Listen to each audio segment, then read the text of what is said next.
In this week's episode of StudioInter, we'll be reviewing the game against Juventus and Sheriff. We'll be previewing the games against Empoli and Udinese. We'll be discussing Inter with Mina Rzouki, this week's Moggi, Moratti and Frog, and much more. Everything here on StudioInter on StudioInter.com.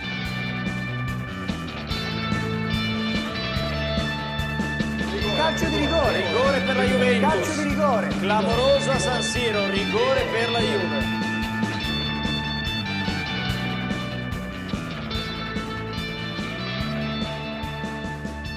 Benvenuti, bentornati to another edition of Studio Inter. New week, and it's we're a bit not as happy as maybe our guest is because of what happened yesterday. But before we get to that, let me introduce my panelists, starting with StudioInter.com's own preview writer, Mr. Mohamed Nassar. How are you doing, Mo? Yes, hi. I'm certainly less happy to be here than our guest is, but I'm sure we can work some positivity around somehow. Let's get into this. Let's do it. And we're also joined by the StudioInter.com feature writer Jake Smalley, who pens a weekly column called 5 Things We Learned from Inter This Week. I've yet to edit and read your piece yet because I'm not there yet. I'm still in the anger part of the stages. I'm not ready to kind of accept and move on. How you doing? I'm feeling better, to be honest. It was quite cathartic to write that article this morning, to be honest with you. I feel a lot better than what I did last night. I've tried to be quite balanced as well, so you'll enjoy reading that. And please, if anybody who hasn't read it before, please read it. It is very, very good. Yeah, it is. It's good. I actually recommend it. And we're also joined by our good friend from Canada, who, when he's not taking pictures of bears, is works for TSN, and he's a former referee, Mr. Michael Gallo. There was a good chance I wasn't going to make it out of UConn alive, but I've returned, and I did listen to some of the episodes while I was driving my 14-hour drives through northern British Columbia in Canada, and looks like I've missed a lot over the last month, but I'm excited to be back, and for an exciting episode, I can already foresee it happening. For sure. And we are also joined by a very special guest, a very good friend of the show. She's a writer, presenter, and football pundit contributing to BBC 5 Live, BBC Sports World, BT Sports, CNN, ESPN, and TRT World. She's also started a new podcast called Serie A Chronicles together with another good friend of ours, Nikki Bandini, who was also on the podcast a few weeks ago. Welcome back, Miss Mina Rzouki. Hello. Thank you for having me. I feel like I'm up against some angry people. So I feel like I'm up against the Bears now. And we only drew. It's not like we won. I mean, it's been a crazy week this past week. I got scolded by Wanda Nara, and I'm going to explain what that was about because a lot of people have asked. And then we had the whole. It's only been 7 days, or barely 7 days since we recorded a podcast. And a lot of people have asked me about that Wanda thing. It's very simple. We always in the pod put out a preview of the pod, and we always put it up on our Instagram stories, and we also always tag whoever or whatever the subject matter is, because it's bad to subtweet or subpost about people. I wasn't expecting Wandita Signora Nara to be offended by what we posted, but she saw that. She replied 6 to 8 words of Spanish, which I don't speak, but I do understand what puta and hijo and madre put together mean when they're built together. and she quickly unsent it as well, which is equally as hilarious. So that was the end of our little interaction. And now just to bring the whole saga full circle, 28 when we're recording this, 28 minutes ago, Wanda and Nara, Romeo and Juliet, Ridge and Brooke, whatever romantic reference you have, they're back together again, and everything has been resolved. So that's that. Let's get to the actual more footballing drama. I want to. I feel like I want to message him now just to cause more. I mean, hello. How you doing? Exactly. Yeah. Imagine get a couple of girls together.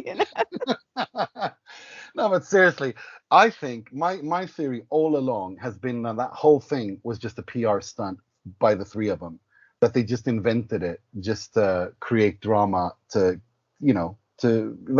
been my theory, because it would be such a thing that they would be able to, like, typical of them in a way. And they also got that other girl a lot of attention.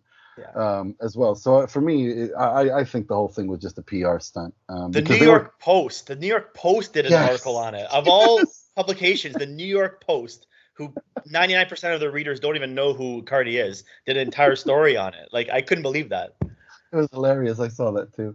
Right, let's leave the Kardashians to their adventures. I'm sure we'll have reason to return to that later on, but in the future. But let's talk about why I wanted to bring you on, Mina, because we have not spoken in such a long time, and normally if even if you've been on the pod just in the beginning of the season, so much has happened. But look, Inter won the Scudetto since last we spoke. Inter won the Scudetto. Antonio Conte resigned. Lukaku was sold. Hakimi was sold. But I have to start there. What do you make of all that? Everything that happened this summer. I mean, it must be so depressing to go from, you're trying to enjoy the fact that you've just won the Scudetto, that you're back, that you're not being sort of classed as Pazza Inter, that you've got a coach there who understands how to win, how to bring that mentality back. You're thinking to yourself, all right, we've won the title, we can build on this, we can do something in Europe, we can go forward. Lukaku's in love with us. He's posting pictures in Milan. This is what, July time, early July, late June. How happy he is. And then, boom, it falls apart. Conte is the first one to walk out. There's all these financial problems. Achraf Hakimi sold, thinking, okay, that's the sacrifice we need to make. And then Lukaku. And then on top of it, like, replaced by a 35-year-old Dzeko, right? The only thing that I had about this is I didn't know, like, if you had replaced perhaps, the likes of Antonio Conte with Max Allegri or somebody that I thought was of that level, then I don't think it would have been sad. But Simone Inzaghi, as much as I love him and I think he is a very, very talented tactician, his coaching overall, emotion-wise, mentality-wise, substitution-wise, there are things to his game that I've yet to really feel like he understands what to do. And more importantly, if you don't know that, like Thomas Tuchel, for example, is not somebody who really understands how to bond with his players. He hires people around him that can do the jobs that he can't. And Inzaghi doesn't yet know how to build those people around him.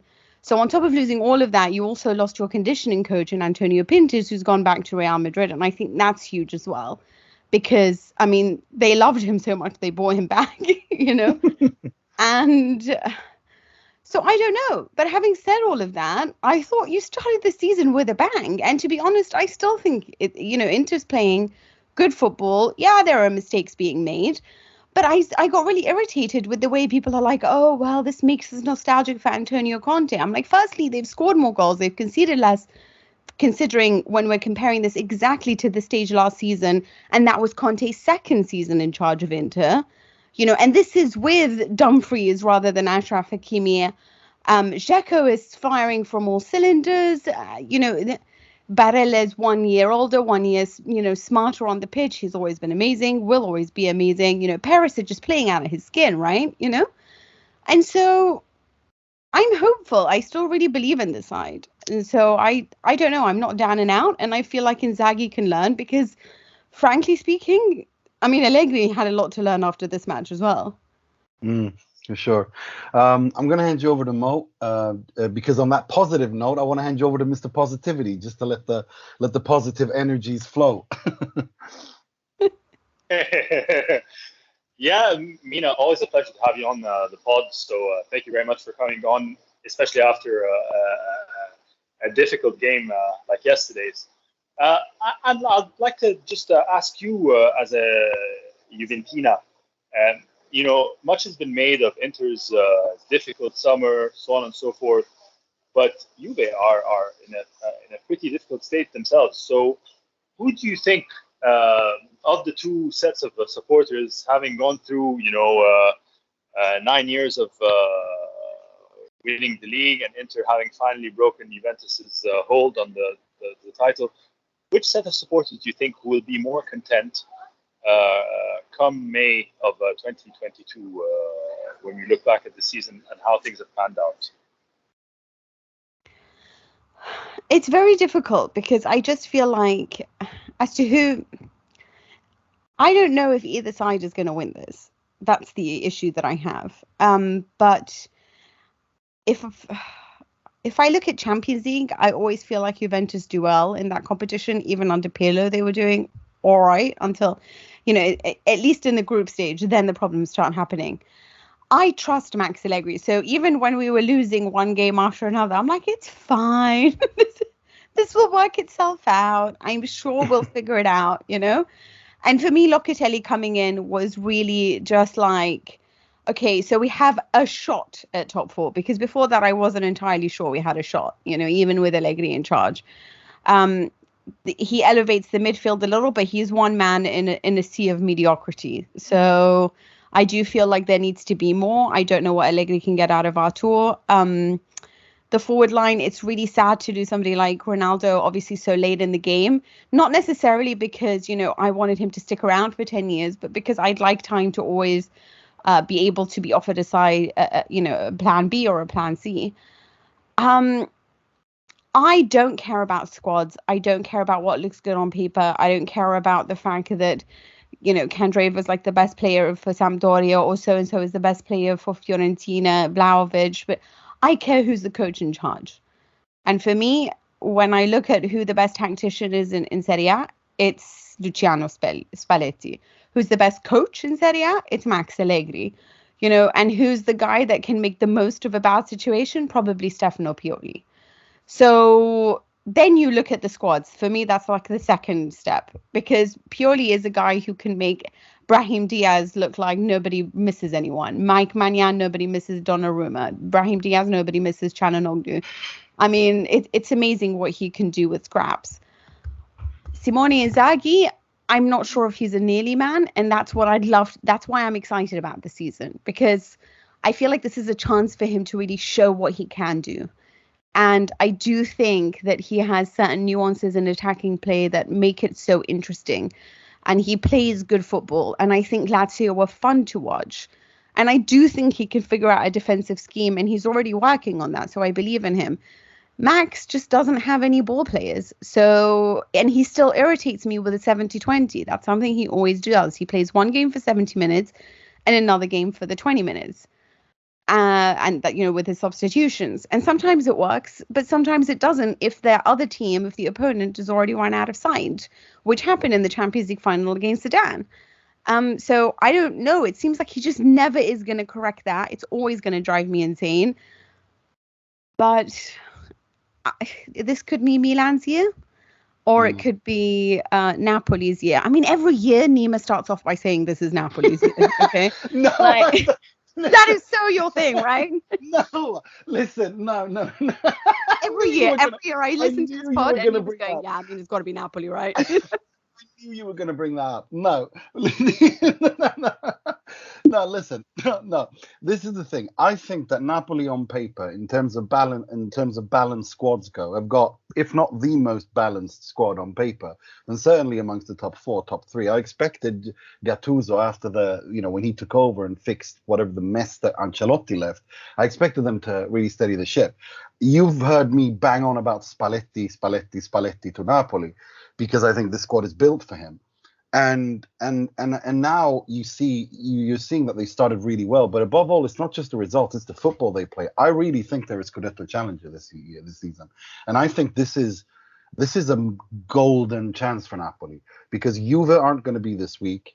Inter aren't going to be this week, aren't going to be this disorientated. Milan aren't going to be this young and away from it. This is a golden chance for them, and they have to seize it. So therefore, I get annoyed when Spalletti goes into the Europa League and plays a good side, because I think, who cares about the Europa League? The Scudetto, the year after Maradona has won, that's the one you should be going for. Yeah, I agree with you. And I think that you're right. I think this is the best chance that he's ever going to get. I think they're doing tremendously well. I don't know if I agree that they always play such scintillating football. I honestly wanted to shoot myself in the head that I chose to watch them against Roma when there was like Manchester United versus Liverpool and like, you know, all these things going on. And I'm like, I can't believe I watched this game. This is so dull. I didn't think they were tremendous against us or against Sampdoria. But here's the thing. As long as you win and you get the results, and they are, because they've got an unplayable player in Osimhen. Freaking hell, man. What the hell is that? I mean, he's amazing. That? Yeah. Absolutely amazing. Absolutely amazing. They are like a psychologically fragile side. And I know that it doesn't look at the moment. And I was kind of surprised that Fabian Ruiz didn't fall for all of Roma's tactics of trying to get him into a war. But I want to see them lose a game and see what they do after that. I want them to see what happens during the Africa Cup of Nations, because there are moments they can slip up.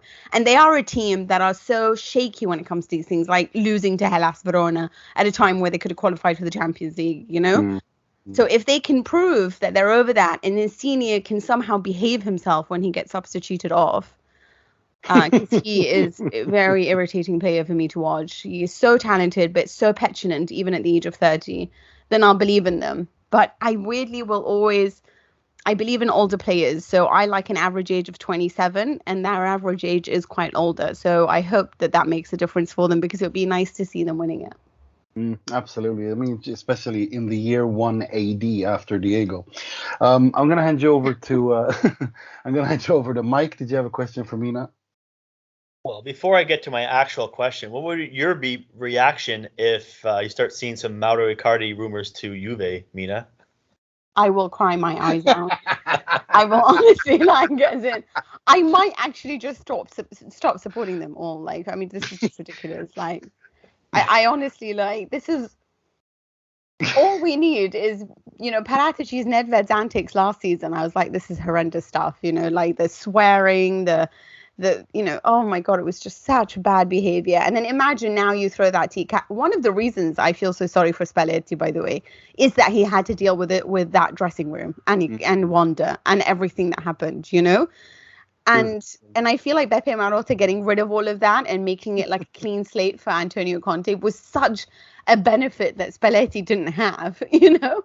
So that's kind of the reason why I wanted to win with Napoli, because I was like, if you had to put up with that crap, I mean, I certainly don't want it at Juve, because I'd like to get rid of that from the dressing, from senior management. I mean, ideally for me, I wouldn't have Nedved there, you know. I just kind of want to go back to like calmness, you know, 1-0, just boring, disgusting, just it's like home. Like everything that happens in your life can be really like a mess, you know, like you get broken up with, you like lose a job, you're flying all, but you just know Juve will win 1-0, right? You know, and it'll be dull and it'll be drab, but they're just there for you. Like Corto Muso, I know what you mean. I really wanted Allegri, you know that. I love the guy. Exactly for that same reason. You know what to expect, and also because I think he's shown so far that he is head and shoulders tactically above literally everyone else in this league. The way he prepares for these games, and he trolls Juve fans by starting Bernardeschi as a false 9, and then it ends up the Bernardeschi. No, but the way he does, and he reads these games, and he does these things, and all of a sudden Bernardeschi as a false 9 against Chelsea was like one of the most brilliant tactical moves that anyone has ever done, and I love that about him, and also the fact that with 26% possession, I absolutely love it that you after 15-20 years of this ball possession fetish, following the Barcelona era. Oh, I just love that as a reaction to that. Corto Muso, 26%, one shot on goal, one goal, goodbye. Like I absolutely love that. And also I think the job he's done I think I've said this to others as well, that I think that this is what he's building at Juve is probably going to be. I mean, I think that Antonio Conte's masterpiece was Inter last season so far in his career. That was a well-oiled machine. The way that he got, the way he got them playing 4-2-4 from February to May, Inter were just unstoppable. That was like his Frankenstein monster. I see that this could be the most Allegri team because he's got such a group of young players that he can mold and get them. And he started with De Ligt and Kulusevski and Chiesa, and they're not really out of the woods just yet, but he's got some really interesting things to work with. And I think if he's allowed to, if they just do as he says and everyone just, continues the process, I think Juve are going to be so dangerous. I think they're going to be absolutely lethal, and I think he is the right man for them. And I'm so annoyed that Inter were late on that ball, because God, I would have loved to have Allegri at Inter. I absolutely would have loved it. It to would be have honest, been. if the guy saying no to Real Madrid, I feel like he's got like a weird thing with Juve, and I don't know why. I mean, I guess you do know why, but it's his relationship with Andrea Agnelli. They were like best. And also because Agnelli like really groveled, like as in the one thing he said, and he's right about saying that. Like Conte, when he came to Inter, he made his demands and he got what he wanted. And he was like, these are the players I want. I want the dressing room to be clean. I want everyone to follow me. I need power, and he made that clear that Inter had to be like soft power. Yes. A little bit, complain a little. Let's make some noise, like let's kind of look like we intimidate people the way that Juve do. And I just feel like Allegri, reaches Champions League finals, and then he's like, guys, can I have somebody better than Mario Lemina on the bench? No, like we got you Matuidi, like who's 34, like it kind of, and I just felt like at the time, it was so much power for Paratici and sort of Marotta, but not enough for the guy that got you there, And then all he wanted was midfielders, and he was never ever given what he wanted. And so I feel like Agnelli really was like, I'm so sorry. And you have Florentino Perez, banging on your door saying, you're the guy I believe in. And he actually said no. Like, I find that remarkable that he would choose Juve again after whatever Pirlo left, And why didn't we just believe in Igor Tudor? Because what the hell is that guy doing, Like, Verona look amazing. No, I think, I agree with you there. I think I really liked what Igor Tudor is doing. I think he's an underrated guy. I think him and Ivan Juric are building some really interesting careers in the Serie A. And I think this season is the season where Igor Tudor is actually being given the recognition he deserves. I'm going to hand you over to Jake for a question. I still got to ask Mina my question. Oh, sorry. Sorry. Yes, he didn't. No. Yes. Somehow we went from Icardi and segued to like 4 different things there in like 2 minutes. I was just trying to make a joke and we kept going. Okay. So I asked this to Gab Marcotti last year, and he is not a Handanovic fan. He's a self-proclaimed non-Handanovic fan. I am. I've always been a Handanovic fan all these years. Maybe not so right now as he's gotten older, but I've always liked him all these years. I mean, he's definitely not as good as he once was, but so be it. So we've looked at some teams across Europe, kind of like, Juve did it, where they had kind of like a 2-goalie system, where PSG is doing it right now. I believe Real Madrid did it at some point as well. And maybe, it's going to be more of a futuristic teams that they may do it as well, depending on how many games you're playing. I know as a goalkeeper, you're not, spending that much energy as the outfield players are, but, that rest is definitely good. And Inter really haven't used their backup goalkeepers over the years, except if they were playing some meaningless game in Europa League, if I can, recall correctly. So I think, I think the last 2 years I've been kind of waiting. Okay, is Inter going to make a move for a new goalkeeper, or are they going to sell Handanovic, or are they going to make a change? And they haven't done that yet.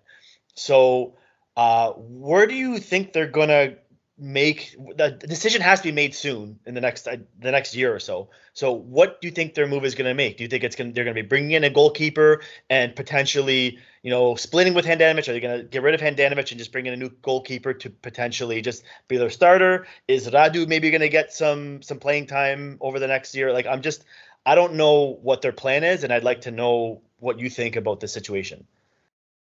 I like Handanovic. I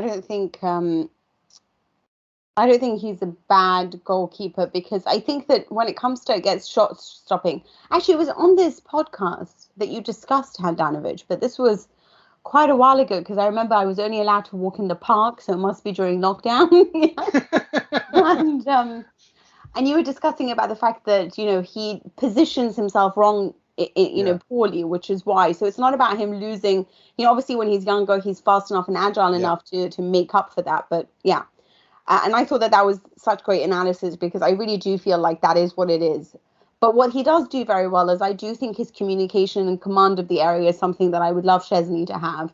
I don't know if you saw that bit yesterday against Inter, when Danilo had no idea who was behind him, and he was asking Szczesny to just speak up, like say something, like, dude, what do I do? And then he put it out for a corner.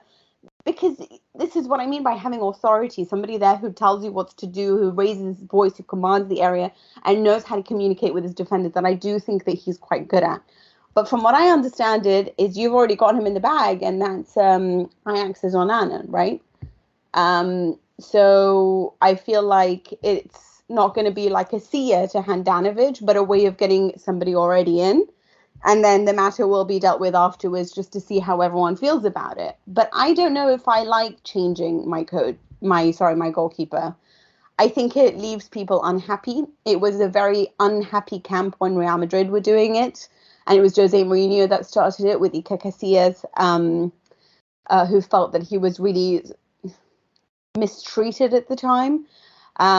And obviously, this is something that you have to do at PSG, where there's constant rumors about the fact that Messi is South American. That's why he likes Keylor Navas, who's also South American. And they're just stupid headlines, right? And Donnarumma is supposed to be the Champions League guy, but he didn't play in the last Champions League game, so you don't know what's going on.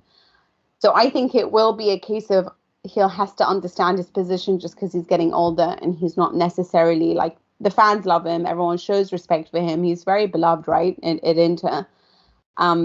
But I do think it's a case of, we're going to bring in this guy. It's up to you whether you want to stick around. You know, what do you think?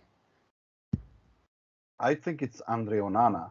I think it seems that it's such a Marotta thing to do. You got a goalkeeper who's on a free transfer, and he'll give you quality, and they believe in him, and I think given the financial situation, it's just one of those things that Marotta and Ausilio like to do. It's like De Vrij, it's like Çalhanoğlu, even though Çalhanoğlu has been somewhat disappointing so far. But it's one of those things that they like doing, especially in this kind of climate that we're in. I would have hoped that they would have moved for Belotti instead of Joaquin Correa, because Joaquin Correa, I mean, just as a side note, I mean, I don't see the player there, and I don't think Onana is that much of a risk, because even if you bring Onana in and he turns out to be a dud, you can still get money. Yeah, it's fine. You can still get money for him. Because he's a young goalkeeper, he's an international, he still has good reputation. I think I understand it makes sense from a business point of view. It's not like you're paying 30 million for a guy, 33 million to Lazio once again for a guy who's never scored double digits or made assists together with goals in double digits ever in his career. And then you wonder why and then we're basically counting on Edin Dzeko to save you every goddamn time at 35. It's like. I mean, I wish they would have gone after someone like Belotti on a free transfer, on the issue of free transfers. But it seems to me that he's going to Milan, based on which is his club that he's supported as a kid. So I guess that's pretty. Is Onana not playing right now? Like I could have sworn he's not playing for Ajax right now. He's got some kind of suspension, from what I remember. Yeah. And he won't sign a new contract because basically he wants to leave. But here's the thing, like, he is a very good goalkeeper, but obviously he hasn't played for a while, so I don't know. I'm somebody who believes your goalkeeper should be like a superstar. Just because, I support a team who bought Buffon, and I feel like Donnarumma made that. I mean, obviously Mike Maignan has been amazing as a replacement, and I wouldn't have thought so, because that's quite a hard role to fill. But he is outspoken, he is very... got along with the players very well at Milan, but I like the goalkeeper to be important, and I don't like the fact that right now Szczesny's sort of like a second thought, and we'll deal with this later, because your goalkeeper really does do so much. He determines how far your center of gravity can be, and you can tell when they trust him and when they don't. And PSG, for example, they get so nervous when there are crosses coming in, when it's Keylor Navas. That's when they trust Donnarumma more. And I want a goalkeeper that I trust to do everything, like Alisson for Liverpool, like Donnarumma for Italy, that kind of guy. Yeah, no, I agree. I mean, I haven't seen enough about Onana to really make a judgment, but I do, in this case, I mean, I do trust both Ausilio and Marotta in this instance, so I guess we'll have to wait and see. Jake, did you have a question for Mina? I do. There's a hell of a lot to digest there, including the Allegri fan club, which was interesting to hear. Also, as well, I quite enjoyed hearing you talk about Milan and Napoli. There's definitely quality in both of those sides, but I want you to make a little bit of a prediction. Who do you think will finish higher this season, Juventus or Inter? don't know, would Vidal come for me?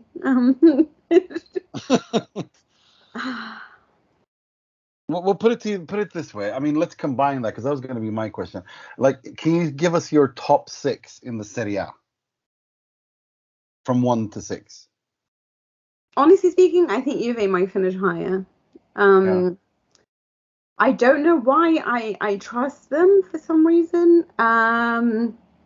Because I think Inter have the better squad. I need a little bit more time. I can't decide because I have to see Napoli lose before I decide what I think of them, you know? And the way that they lose. Does that make sense? Yeah, it makes. And how they react to it. Yeah, I can understand that. Because it is still early days. We're only on match day 9. Well, here's the thing. I also want to see, because the thing is what Antonio Conte does when he leaves the side is he leaves you a little bit emotionally frazzled. Which is kind of what Jose Mourinho does. So you feel like the world's against you. You feel like you have to prove yourself. You have to work from this place of humility because you have to earn what you have. That's like, there's something he really like hones in on. Like, you are nothing until you win, you know? And so that's what gets you to work hard. But at the end of it, you end up being so like a little bit overly emotional that you start to actually lose games because of your anger. And you saw that coming across against Lazio, and it happened a lot to Juve in the first season, where it would just be a case of like, why are you doing this to us? You know, why do you hate us? You know, but it's not that. It's just because like why it was so important for Allegri to come out and say stuff like it doesn't matter. Like if you notice, for example, we went into the game against Chelsea without Dybala and without Moratti, and in his press conference he said, it doesn't matter, we'll figure it out. We'll find a way, it's fine. It's really fine. And so he keeps always saying as in will be enough, and that gives you that feeling that you will be. So it's more like you have to cross from Jose Mourinho or from Antonio Conte into this way of like a Carlo Ancelotti Allegri, where we'll figure it out, don't worry, I believe in myself. And I don't know how Simone Inzaghi is going to manage this, because right now he seems to be falling down the well himself. So it was you guys look like, as in the players sort of lost their mind a little bit against Lazio, but this time he was really upset. And while I agree with him and why he's upset, and I probably would have thrown a chair at somebody, I'm not an actual coach, and I wouldn't be hired to do that job because I'm way too emotional. So I just had a vision of you down by the sidelines throwing shit at the referee. Yeah, I'm like one of those people who, like, if I had to comment yesterday on United Liverpool, I would be like, sack him, and then thought about the consequences later when I got trolled. So I'm quite and that's why it's important to have somebody who is a little bit like, no, we've got this, don't worry, we've got this. And I feel like Spalletti's doing that pretty well with Napoli. I just want to make sure that Simone can do it. So I think purely, I don't know, man, it's bad performances, 3 bad in a row, and they're still winning. That makes me believe they can do it. But what happens when they start tiring out? So top 6 for me is Roma, Juve, not in order. Yeah. Okay, so it's between Juve and Milan to win it. Okay. Then I think Napoli. So Napoli would be either in second or third. Yeah. It's the top 3 is Juve, Milan, and Napoli. I just don't know the order. Okay. I do think Inter is the other top 4 spot. And I don't know about Atalanta. They're worrying me. They have 1 point more this stage of the season than last season, but the quality of the performances is. But they do have a lot of injuries, so I don't know. Yeah, it is difficult. It is. I mean, it is. I mean, I think those 6 are. I think everyone agrees on those 6 that you mentioned. I think Fiorentina will knock Atalanta out of it. Ooh. I think Fiorentina will finish top 6. Ooh. Fair enough. Yeah, or knock out Lazio. Yeah. No, I think Lazio are too inconsistent. This is a foundation year under Sarri for them. I think they're far too inconsistent. You see that they beat Inter and Roma, and then they get hammered by Bologna and Hellas Verona. Like there's just no consistency at that club. So right now under Sarri, and it's going to take time. No, I mean, speaking of that, I mean, we got to talk about that. We're going to discuss that a little bit, at length here as well. But I mean, just talking about the game yesterday, that controversial penalty decision. I mean, what's your take on that? I got irritated because reading Twitter because I forgot how many Juve fans I follow. Yeah. And it's really funny because I also get irritated when people are like, oh, Rubentus. And I'm like, oh, please. Yeah. Like, if you're going to steal a match, steal it properly. Get all 3 points. Not a draw. Like, let's be honest. Like, that's just shoddy stealing.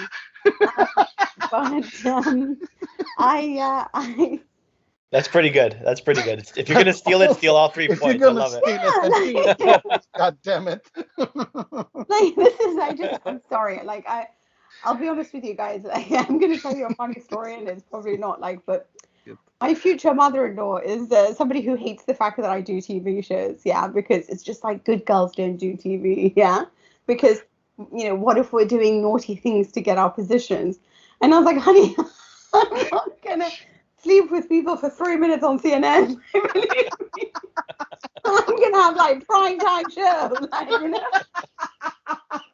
Oh, I'm gonna die. This kind of stuff just bothers me because I'm like, so basically you think we're gonna do this for mediocrity? Like, I said, if we're gonna cheat, we're gonna go all the way, man. We're gonna win stuff, Like, oh dear, that's brilliant. That's absolutely like we'll get a 1-1 against Inter. Like, what shoddy cheating is that? But anyway, listen, here's the thing that bothers me. Yeah, like I was watching that game against Lazio, and I really wanted Inter to win that game. I don't know why. It's during the game that I decide who I want to win. Yeah, based on what's happening.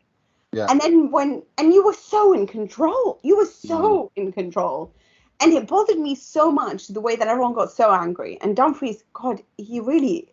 Yeah. I feel sorry for you guys. Like, honestly, it's maddening the way that he behaves on the pitch sometimes. And he's clumsy, but when he attacks, he can be so good. So I don't get it.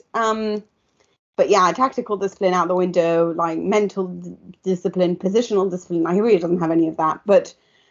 And I thought, okay, it's fine. This can happen. Against Juve, like, you had us. Like, make it 2-0.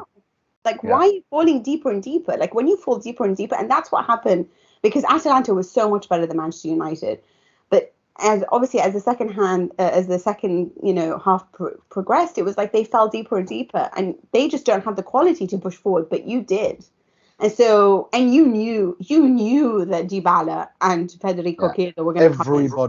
Everybody knew that they were coming on. Prepare, get yourself a backup, get the 2-0. So the fact that didn't happen is like, well, what? Like, anything can happen with VAR. You've got to watch out for that. I mean, with us, we always wonder whether Chiellini's hand is going to stray somewhere, or he's going to just punch someone. Somehow we get through it. Maybe we are robbing people. Who knows? Yeah. But what I can say is that I feel like when you have a chance that's so good to make this 2-0 to like really secure the victory, then take it. Otherwise, you can't complain too much. By the letter of the law, this is the penalty. If it was given, and I think it was super harsh, because this is nothing but a VAR penalty. There is absolutely no way this penalty would have been given prior to technology. I'm sorry, because even the referee saw it.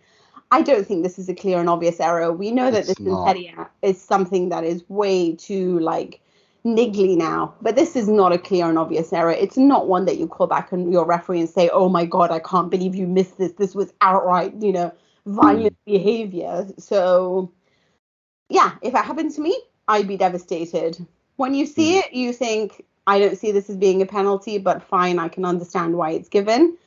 But for me, I would be like, guys, we had this. We totally had them. And so we should have made this 2-0 before Dybala or Chiesa came on and did something. And that was actually a lot of what you guys were tweeting. I read so much about get the second one before Chiesa comes on and ruins us, And I'm thinking, if you know that Chiesa has that power, then secure it, What do you guys think? I think in terms of the penalty incident, I mean, there's no doubt that it's inside the penalty area. There's no doubt that there's contact.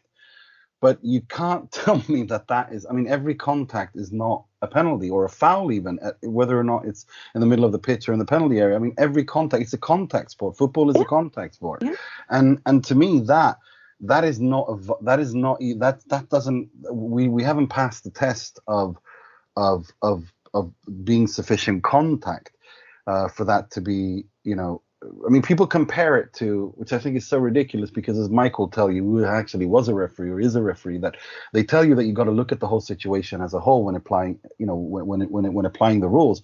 They compare it to the Barella penalty last weekend against Lazio, and that's not the same thing, because there he's got the ball at his feet, he's going to, he's attacking the goal. Here, he's standing on one leg, he's got another leg at like waist level, and he gets a tap or a graze under his foot. Like, that's, I mean, come on. That's not a foul. That you don't give penalties like that, especially when Rocky himself, the designator, the boss of these guys, said after the Hellas Inter game that we don't want to give banal penalties, rigori banali. We don't want to do that. We want to change that.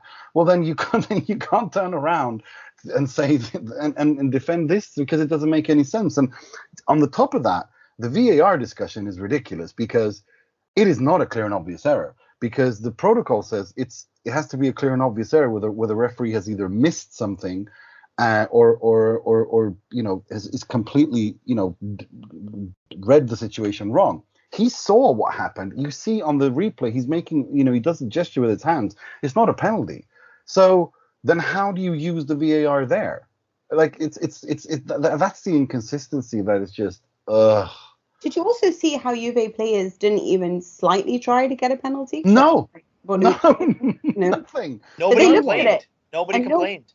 Nobody complained. Nobody put their hand up. There wasn't this whole anger, when Juve think that they've been hard done by, like it was against Porto last season when they were like losing their minds. And you could see on this occasion, they were a little bit like, oh, cool. I'm convinced if Barella didn't go down injured like a minute later and the play continued for like 3 minutes, I think they would just forgot about it and the play would have just been, no one would have cared. Honestly, that's kind of like, because no one went up to the ref and said anything. No one to Mariani and said anything. I think it was just the player who went down and that was it. Did you guys read any of the papers this morning about what was said about the whole thing? It was such a weird read because it was so conflicted, and I felt that none of them explained properly the actual how the law is, and that's why I was waiting for Luca Marelli to talk. I saw a couple of his interviews, and I thought he explained it brilliantly. I mean, he said, first of all, the VAR protocol it's not in the VAR is not moviola. The VAR is for clear and obvious errors. That's what we've been told, and that's the rules as it is. And he was even talking about on Tutto Convocati that I'm not even sure that contact warrants a penalty or even a free kick in the middle of the pitch, to be honest. And I feel I couldn't agree with him more there, because I think that one of the criticism against VAR, which I think is really valid, and I'm pro VAR, that is that everything looks so much worse in slow motion. It really does. But here in this slow motion, you see that the touch is there, but it's hardly a foul. I mean, I don't know. To me, it's just so frustrating. But again, I don't think this negates what you said, and I absolutely hold Simone Inzaghi accountable. I thought, 55th minute, you're parking the bus. What are you doing? Like, why? I understand the 75th, 80th minute, but from the 55th minute. It makes no sense, and he gave the initiative completely to Juve. All of that is true, I think. So it's but I don't think that these things are necessarily connected in that sense. For me, it's like the referees should not get involved. They should just make sure that the rules are applied, and they shouldn't invent stuff, and they shouldn't create stuff and reinterpret rules specifically for. It frustrates me, and Guida. And then obviously Simone Inzaghi lost the plot completely. I haven't seen an Inter coach get that angry. Like, he looked Conte angry. Like, he was foaming at the mouth like a rabid dog. Like, he deserved that red card for sure. It doesn't suit him. He looks like the kind of guy that like takes his girlfriend to the beach and gazes lovingly into her eyes. Like, I always find it really weird when he gets angry, because I'm just like, oh, but you look so sweet, He does, but he was foaming at the mouth. I mean, I saw an image when he threw that bib onto the floor. I mean, he didn't throw a chair. It was just a bib, but still, he looked angry. And it's like, well, you can't complain that your players lose their heads when you it's different with Antonio Conte because everybody was afraid of him. So they just nobody was afraid. Everybody just did what he said, and because he was the one who shouted and screamed at everything and everyone for 90 minutes. But with Simone Inzaghi, he's a different kind of character, and therefore you can't lose it like that. I think, but I mean, I understand it that he did. I think everyone does, because it was and it just kind of, I was frustrated because I felt that, again, here we go again with this, because I mean, yesterday was Super Sunday all over Europe. You had this classic game in Russia, you had the El Clasico in Spain, you had Man United Liverpool, and you had this game in Italy. And all of those other games were rather entertaining, and the talking points are about actual events on that the players did. And here again in Italy, we once again are talking about the referees, and that's just, it's draining. That's my only thing. It's draining. What bothered me a little bit is like, I'm happy to be like, okay, if that happened to me, I'd be a little bit pissed off. Actually, I'm going to be very pissed off. I don't seem to care as much when Juve lose as other people do, so I'm fine with maybe seeing that happen to my team.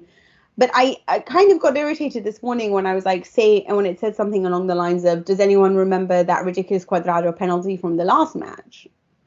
And I was like, hold on, Lukaku also had a ridiculous penalty. And sort of the fallout from that. And you have to remember, Bentancur was sent off on the 55th minute. And somehow we still look like we robbed that game. So we had a man down. Both of us got offered like ridiculous penalties, don't get me wrong. But I'm not entirely sure that it can always be the same old Juve when I'm not. I mean, we were down a man, right? So and so this kind of thing is, for me, it worries me, because I don't want us to continue like discussing this as in like in Serie A. I want that to move away, because I don't think Serie A can ever grow when people continue to think that of them, And I know that unfortunately exactly. it is that kind of scenario, and there are moments, but it's a little bit like that armpit for Liverpool, in the Premier League last year, where everyone was like, this is ridiculous, like that was such a clear goal, But this is VAR, and this is why, for me, I'd rather I'd rather we get Serie A on the same wavelength as what's happening in right now in the Premier League, which is a case of, properly just leaving it to the referee only if it genuinely is something that he needs to be called up upon. So for me, this one wouldn't be it. For me, this is the 1-0 victory to Inter. And you kind of just imagine that you will figure it out. It's fine. I'm almost like, it's better to just give it against Juve than right now to give it to them, because sometimes it just gets a little bit maddening about what happens. But I wanted to ask you guys about something that Beppe Bergomi said this morning, which is with Lukaku on that pitch. Yeah. It would be 3-0. And I wanted to see, firstly, I read that and thought, how disrespectful to Dzeko, who is breaking records. And 2, Lukaku's never scored against Juve in open play. And 3, is that true, actually? I don't know. I think if Christian Eriksen was on that pitch, Inter would have won much more comfortably. They would have created much more, because I think Inter's problem is the balance in midfield, and that they don't control the midfield, and they haven't, except for the one game against Genoa. And if we take away the fact that Genoa aren't very good, it's because Hakan Çalhanoğlu was allowed to interchange positions with Stefano Sensi, who was in that number 10 role, and he was allowed to come into that role. And Stefano Sensi, who is a brilliant player in terms of controlling and dictating the tempo of the midfield, they played 3-5-1-1. And Simone Inzaghi will have to use, Gab Marcotti and I were debating this on Twitter. As Gab said, for Inter to fit Çalhanoğlu in his best position, Inzaghi would have to blow up that team to suit it around Çalhanoğlu. Yeah. And I don't think he's prepared to do that. And I don't think he should. No. But then again, because if he does, he'll have to bench 2 out of Correa, Dzeko, and Lautaro. And that's just not sustainable. So, it's a weird, it's a problem that they should have, Simone should know better than to expect Hakan Çalhanoğlu to be a Mezzala or his Luis Alberto. When he said he wanted him to be his Luis Alberto, I thought he meant as a number 10, not as a Mezzala. Me too. I was shocked that he decided to play him in that role. Yeah. And that's what I think the problem is. If you had Stefano Sensi, it would be all over. Yeah, because I agree. I feel like that guy is touched by God, but it's just the injuries. I mean, I yeah, love. But he's also made of glass. So, I mean, yeah, this is the thing.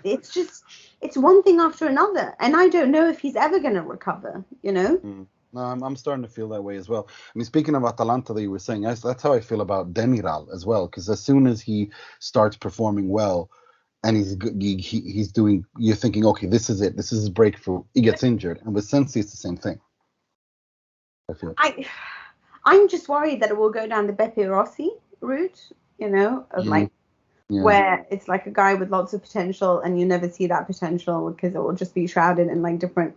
But he more than at the time Barella and Zaniolo and Pellegrini and all these like amazing, I would say maybe even more than Chiesa, he had this ability in the way that he reads the game that I just, frankly, no one has. And imagine what the Italian national team can be with him there. I think he's better than, when he's at his peak, he can be better than anyone just with the little coaching. And this is all done with the little coaching that he had. So it kind of frustrates me because I feel like he's that magician that would just change everything. But I couldn't agree with you more. I think him and Vidal are the key forward now for Inter in midfield to regain control. Gagliardini is a Snoopy Band-Aid on a gunshot wound, and Çalhanoğlu is just he can't play unless he to play 3-5-1-1. He's too high maintenance. Yeah, he really is. We've used so much of your time, Mina. Thank you so much for coming on. Before you go on, you got a Serie A podcast, a new podcast with Nicky Bandini. Tell us a little bit about that. Oh man, I mean, there's like a lot going on. So I will update you, and you'll have me on. But I'm just in the middle of. There's another show that should hopefully come out soon. Oh. So I'll tell you about that. But this is me and Nicky Bandini. It's awesome. It's actually the old ESPN Serie A Awesome, but it's just me and her for Serie A Chronicles podcast. And we basically just do a little bit of what we did, which is just discuss what's going on. We're two really good friends, so I think it was really easy for us to do. And luckily, we got a producer who is working with us at the moment. So please listen to the show if you can.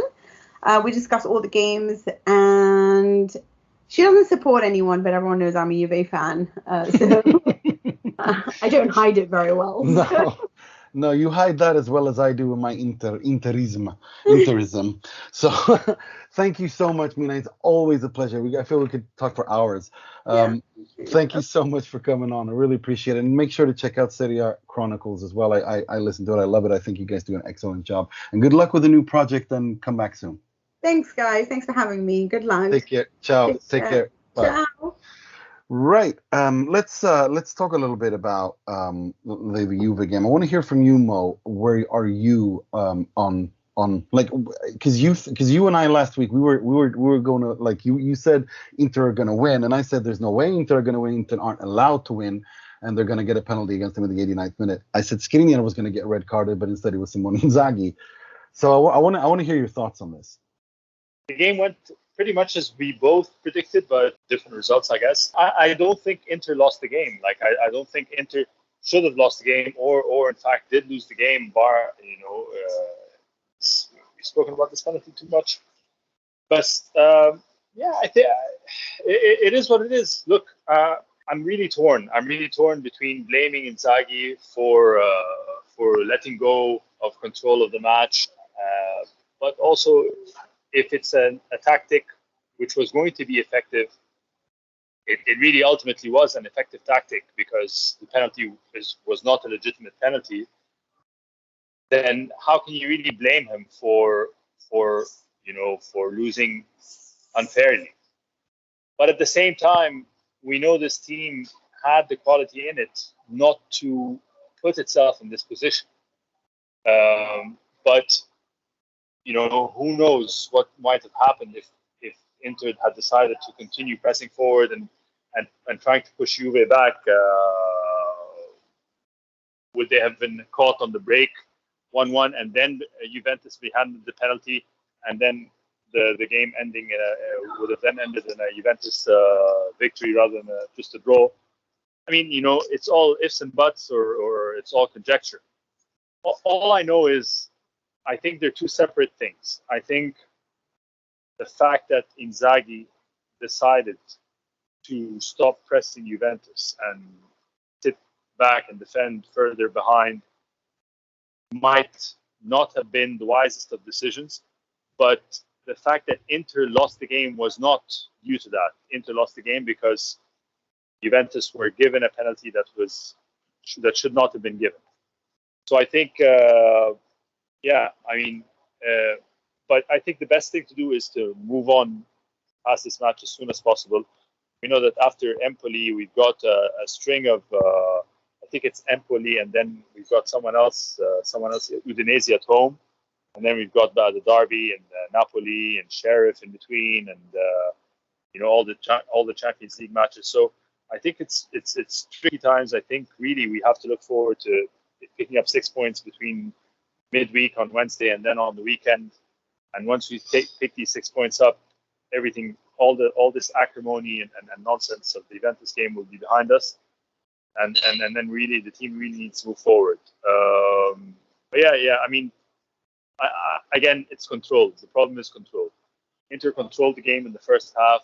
They did not control the game in the second half. Inzaghi is yet to demonstrate his ability in having his team, play the way they want to play and impose their own style, their own tempo, their own preference on a game for the full 90 minutes. We have not seen that yet so far for whatever reason.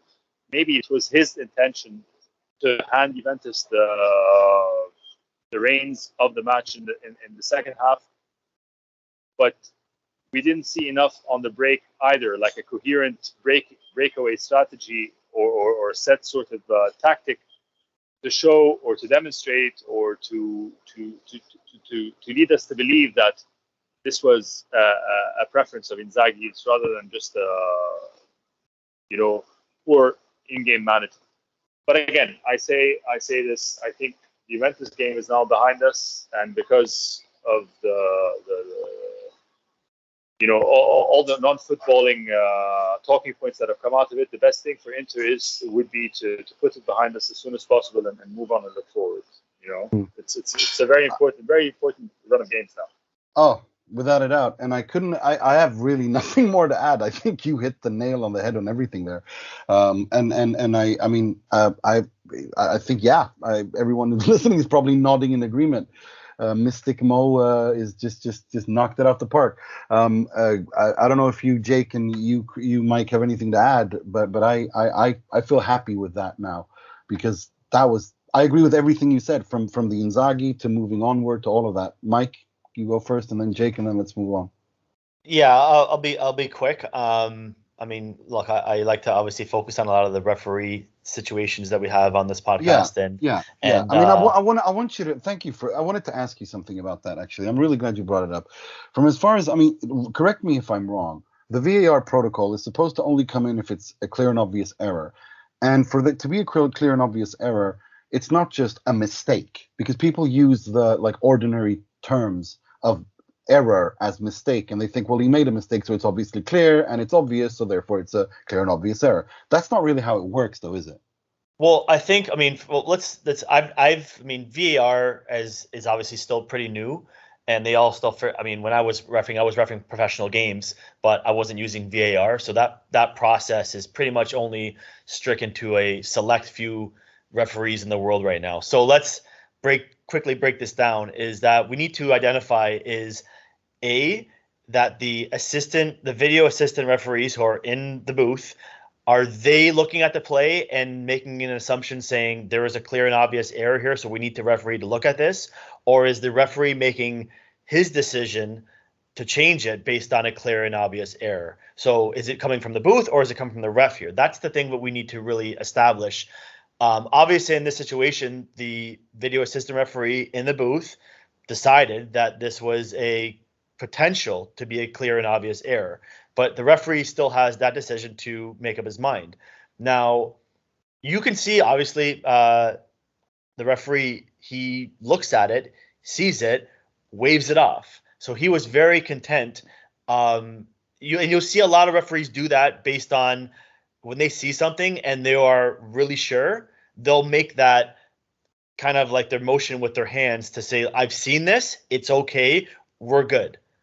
And that's what happened in the situation. But the video assistant referee 30 seconds later saying, listen, we need you to come look at this. And that's where once the referee's looking at it, there's likely going to be a change in what the call is. I think it's somewhere between 75 to 85% of these calls, they're usually being changed, or the referees being asked to have a look at it. Now, in this situation, I mean, I think we're pretty much all in agreement that a clear and obvious error did not happen here. However, I will say, had the referee called a penalty in this situation on the field and potentially VAR asked them to look at it, I don't think they would have changed their mind, because there was some type of contact, and it was kind of hard to identify if there was an actual foul being, actually happening in the situation. So I think it was one of those, whatever it should have been, at least whatever was being called on the field should have stood. And I don't think I would have been as pissed off had the referee called the penalty on the field and not being changed afterwards, because I do feel like there was some type of contact there. And, even though it was very minimal, that I think that there was potential for it to be there. I don't think it was clear cut, and I don't think it was 100% not a penalty or a penalty, but that's kind of where I stand on this. And I think, look, the bottom line is clear and obvious error. We've been saying this for 2 years. Clear and obvious error is the problem here. And and if they're making the change here on a non-clear and obvious error, there's a problem. And we saw in the first year VAR came into play, there was a boatload of these situations, and they were getting them wrong a lot. And last year was a little bit better. This year it's a little bit better, but I think they missed the boat on this one.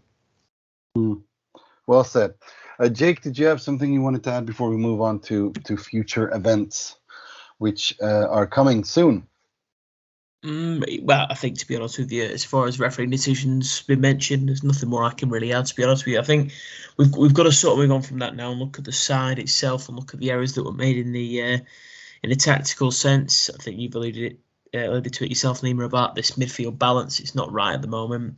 I think the fact that they sat off a little bit, it's something that I never understand with any sort of management, how you can just sit and try and defend a 1-goal lead, because as proven last night, a goal comes out of anywhere. You can see a team dominate for 89 minutes, 1-0 up, and concede an own goal or set piece.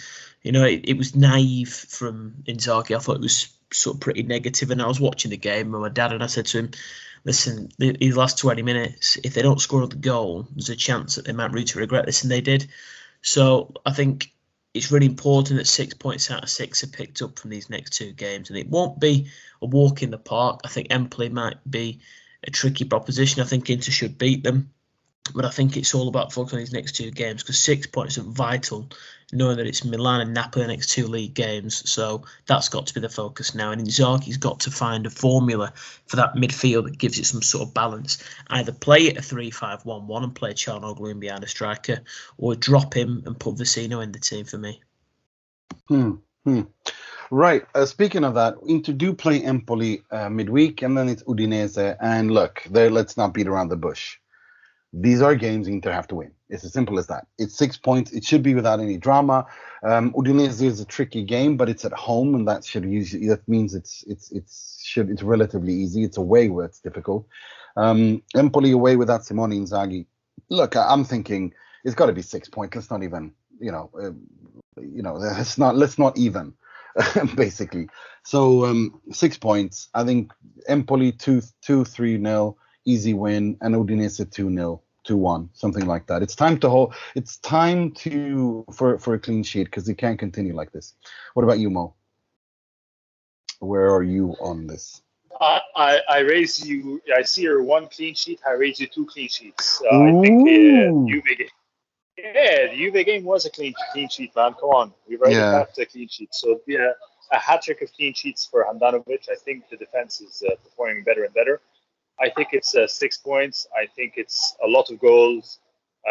Let's say 5 goals in total. So we'll give 2 against Udinese and 3 against Empoli away. On Wednesday, 3-0. On the weekend, it's 2-0. Nice one. Mike, what about you? I do not see clean sheet at Empoli. That's just I do like their attack. Well, I do like their Pinamonti attack. I like their attack, Pinamonti, but I Pinamonti love their Cutrone, yeah. Yeah, but above all, I like their midfield. Ricci, the youngster who has been very interesting, and that's something for Inters to scout and look at. There's a player there. Just look at him. I'm not saying sign him. Yeah, me too. I mean, I that's why I watch Empoli. It's just because of him. He is. I'm not saying they should sign him, but I think they should absolutely observe what's going on there, because there could be quite a little player there. I think I watched every Empoli game a few years ago when they had that relegation battle. Yeah, and that was one of the most exciting things. And I've missed them. And then they're back and they're like this, very attack-minded team, and I like watching them play. Albeit I haven't watched them that much the last month because I've been away, but I do enjoy watching them play. I do think they have got a very good attack, and like you mentioned, Ricci in the midfield. So I do think there's going to be a lot of goals in this game. I'll say it's a 3-2 Inter win. And is it me, or do we play Udinese every year in that stupid freaking early game on the East Coast? I don't know why. Is it always? Maybe it is. Maybe it's my mind is just playing tricks on me, because that game I can never usually wake up for, and I have to watch it on delay like later in the day. And I feel like Sassuolo too. Yeah. Sassuolo and Udinese are the lunchtime kickoffs. It's the law. Yeah, and I hate those. When I see those games in the schedule, I'm like, oh, I can't stand this, because I like them being at 9:00 on a Sunday. So I wake up, watch the game at 9, and you've got the entire day to do whatever you need to do. 6:00, 7:00 is just way too early for me to wake up, especially if I'm working on the weekend. So I hate those games. But watching on delay, I think that should be more of a comfortable win, say 2-0, but I don't think the Empoli game will be as easy as we think. Right. What about you, Jake? I think Empoli is a bit of a dirty one. I think Empoli will score, 2-1 for Inter. I think they'll come away with the win. I think it'll be similar to the Sassuolo game. I think they'll potter around a bit. I think at half time they might go in level. I think it might need Empoli to do something to wake Inter up. And I think Udinese may be a bit more straightforward. It's hard predicting 2 games in a row when you don't know the outcome of the first one, isn't it? But I think Inter will see Udinese off. They're a poor team. I think 3-0 against Udinese. Okay. Right. Let's move on to the part of the show where we pay tribute, rip the piss out of, and criticize someone and something heavily in the world of football, starting with the positivity. This week's Moratti, which will be presented by Michael Gallo. He works a lot, he's intelligent, and he surprises people sometimes with his ideas. Not easy to find one person of this qualities. So I like to bring up a player's name that we really, I've kind of feel like he's been lost the last couple of years. You want to go back probably, 3-4 years ago at Fiorentina. We had a nice trident, nice little attacking force between Federico Chiesa and a gentleman who I like to bring up, Giovanni Simeone.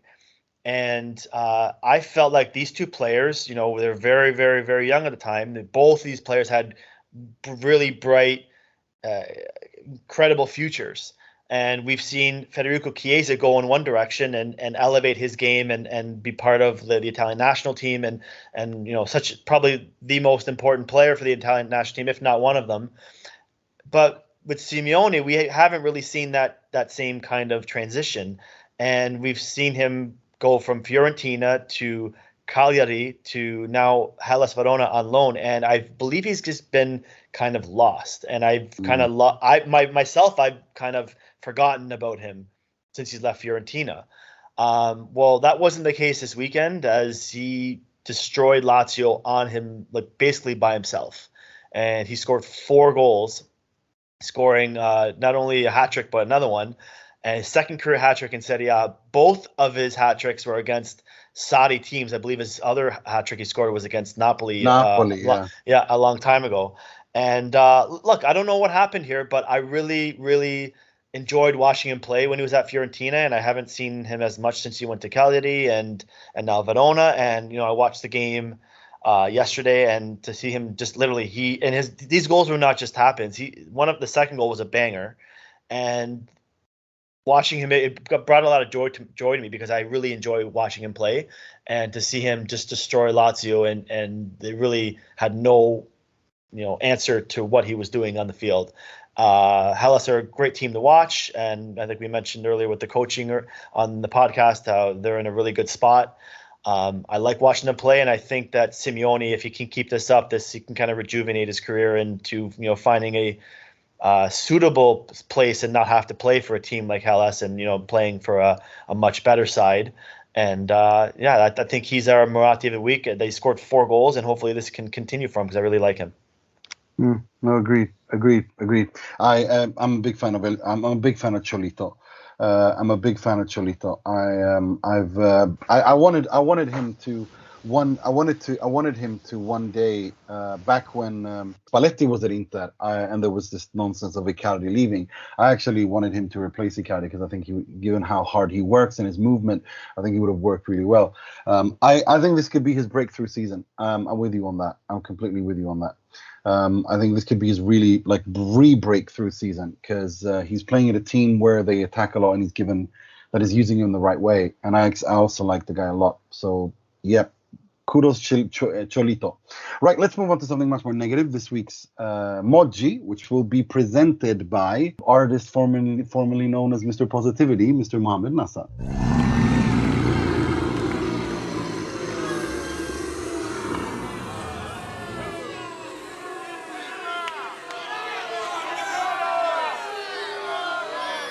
Yeah, on the podcast group text, when you guys you told me, Nima, that I'll be doing the Moggi of the week, I kind of said there should be no problem. We're playing Juventus, and the Moggi will kind of present itself, And lo and behold, cut to a few days later, and do I really need to do the Moggi? We all know what the Moggi of the week is. No, you don't need to say anything. We were all there to see it. Absolutely. Yeah. So, yeah, I mean, if anyone really can't figure it out by now, it's that VAR decision, that penalty, that interpretation of VAR, that farcical call, whatever, insert blank. Yeah, so whatever. That's my Moggi of the week. Well done. Right, let's move on to something much more comical. This week's Frog, which will be presented by Mr. Jake Smalley. È clamoroso! Autogol di Ranocchia! I'm really sorry to do this. I'm really going to lower the tone. But I was doing a bit of research last night, and I think the weirdest, funniest moment that I've come across this weekend was... no, don't say it. Don't say, oh my God, you said it. I have been trying to delete that from my... it is the most disgusting thing. Why? Yeah. Okay, yeah. Yeah, go. Sorry to interrupt you. Go. I'm gonna mute and not listen to this now. Yeah, leave the call if you wish, but I had to mention this because it's just outright bizarre. And obviously, Paul Scholes was snapped biting his daughter's toenails, which is normal, isn't it? Standard normal behaviour that most fathers do with their daughter's toes. But yeah, one of the greatest midfielders, arguably, in the history of English football, has got issue where he likes to bite his daughter's toenails on a day that Manchester United beat 5-0 at home. And she's not like people saying daughter. It's not like she's 7 years old. She's 19, isn't she?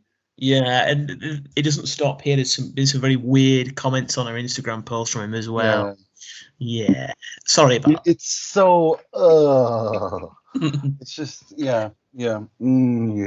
it's gross. It's gross and it's weird and it's strange. I just gotta say, as a extra Moratti of the week, we gotta give it to Patrice Evra for raising awareness around the issue of because he came out with a book where he talked about being sexually abused as a child, and the reason he spoke about that is because he wanted to remove stigma around the shame that victims of sexual abuse feel, and I think that's a really important subject. So a little kudos there to our good friend to Patrice Evra, who is crazy and funny, and this time he really did something good. I think that's important. Anyway, that's all we had time for. I'd like to thank Mina Rzouki, who is always a pleasure to have on. I'd like to thank you, Mo. Thank you so much for coming on. Grazie a voi. It was good to work issues out on this podcast, which is now fast becoming therapy more than a podcast. It really is, isn't it? Mr. Michael Gallo. Glad to be back with you guys. It's been fun. I missed talking about Inter, and I missed hearing all your voices. Glad to be back. Yes, good to have you back. Don't be a stranger. And Mr. Jake Smalley. Thank you. It's nice to be given the last role as well. So yeah, thank you. I really enjoyed chatting as always, and let's look forward to a really good week coming up, which hopefully should bring 6 points out of 6. Absolutely. Until next week, I'm your host Nima Tavallaey, wishing you a good week. Stay healthy, listen to your authorities, take care of each other and your loved ones. 6 points, and sempre e solo forza.